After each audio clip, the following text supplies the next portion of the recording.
To see is to believe. Ganyan po ang mundo. Pero sa ating mga Kristiyano, to believe is to see. Di po ba? Maniwala ka muna and then magmamanifest yan. So, nag-ooperate po talaga ang Christianity through faith. Tandaan po natin, we are saved through faith in the finished work of the Lord Jesus on the cross of Calvary. So, ganun din ang inaasahan niya, by means of our sanctification, tayo po ay lumago araw-araw sa faith natin sa Kanya. Marami pong pagdaraanan ng isang Kristiyano, katulad din po ng ordinaryong mga tao dito sa mundong ibabaw. Pero ang kaibahan lang po, meron tayong isang maaasahan na mapanghahawakan at yan ang ating faith sa Panginoong Hesukristo. Alam natin, Jesus is our everything. Jesus is always in control at nandidiyan siya. Tayo ay kanyang gagabayan at proprotektahan laban sa kung ano pamang pakana ng dyablo. Ano po? At kung matatandaan po natin itong pong si Tomas, number 1 doubter sa Bible yan. Sabi niya, hanggat hindi ko nakikita yung mga pako, yung mga pinagpakuan sa Panginoon sa kanyang mga kamay, sa kanyang mga paa, at maisuot ko o maidaiti ko sa kanyang tagiliran ng aking mga daliri, hindi ako maniniwala na muling nabuhay ang Panginoong Hesukristo. Yan ang tinura ni Tomas. Okay? Sapagkat ibinalita ng mga disciples kay Thomas na nabuhay ang Panginoon at nasaksihan nila, nakita nila ang Panginoon Jesucristo nag-appear doon sa upper room right after siyang mabuhay na magmuli. Pero during that time, wala po si Thomas. Ano po? Pero after a week, nandun na po si Thomas, nag-appear ang Panginoong Jesucristo. Sabi niya, Thomas, halika rito, idaiti mo ika ang iyong kamay dito sa aking tagiliran, maging dito sa mga pinagpakuan sa aking mga kamay. Kaya, ang Tomas ay talagang wow, gitlang-gitla, nasyak si Tomas, no? At sa kanyang pananampalataya, naging 360 degrees from doubt, 360 degrees naging full faith.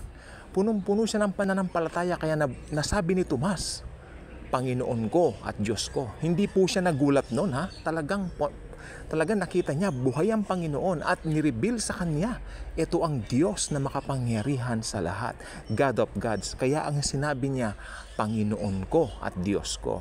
Yung tinuran ni Tomas, dahil na nakita niya ang Panginoon, ito po ang pinakamagandang nasabi, isa sa pinakamagandang kataga na nai-record sa Bible patungkol sa Panginoong Jesucristo.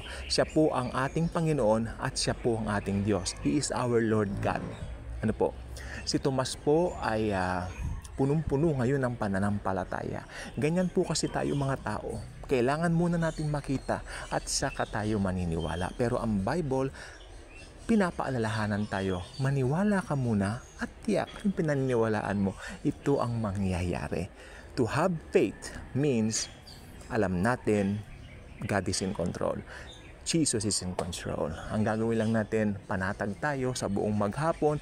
Alam natin, behind the curtain, behind the scenes, Jesus is working para sa ikabubuti natin. Tulad na nakatala dito po sa Romans 8:28, sabi niya, yung mga pangit, no? Parang gano'n sinabi, God works for the good of all those who love Him. Diba? All things work together for good for those who love God. Tandaan po ninyo, ayun po ay para po sa mga Kristiyano who love God. Sino po ba nagmamahal sa Diyos maliban sa mga Kristiyano? Kasi tingnan po ninyo, ang mundo, pinanganak may Adamic nature. So, kung ikaw ay na-born again, nakakilala ka sa Panginoong Jesucristo, papalitan niyang nature yan at maboborn again yan. At therefore, meron kang puso to love Jesus. Meron kang puso to love Jesus more.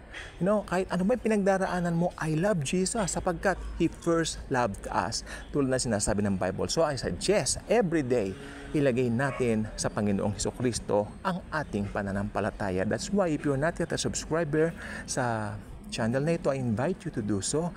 Click the notification bell, share this video, share the wonderful love and grace of Jesus. And again, i-remind ko po ang bawat isa sa atin, Jesus is totally in control.